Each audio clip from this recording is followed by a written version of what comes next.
আজ ভারতের প্রজাতন্ত্র দিবস। প্রতি বছর 26শে জানুয়ারি অত্যন্ত মর্যাদার সাথে উদযাপিত হয়। এটি ভারতের অন্যতম প্রধান জাতীয় দিবস। 1950 সালের এই দিনে ভারতের সংবিধান কার্যকর হয়েছিল এবং ভারত একটি সার্বভৌম গণতান্ত্রিক ও প্রজাতান্ত্রিক রাষ্ট্র হিসাবে আত্মপ্রকাশ করেছিল।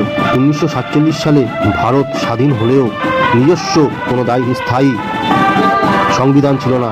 Doctor B.R.. আম্বেদকরের নেতৃত্বে খসড়া কমিটি একটি নতুন সংবিধান তৈরি করে, যা 1950 সালে 26শে জানুয়ারি থেকে কার্যকর হয়।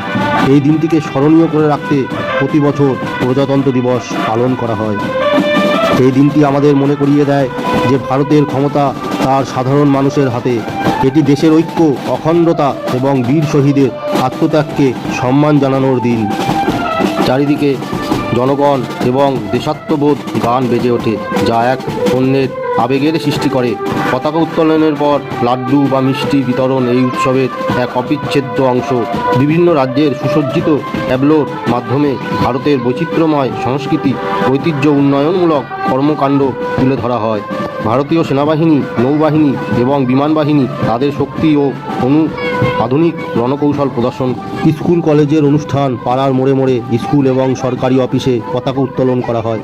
ছোট ছোট ছেলেমেয়েরা হাতে তেরাঙ্গা পতাকা নিয়ে প্রভাত ফেরিতে অংশগ্রহণ নেয়। বীর শহীদের রক্তে রাঙানো আমাদের এই তেরাঙ্গা পতাকাকে স্যালুট জানিয়ে আমি আমার বক্তব্য শেষ করছি।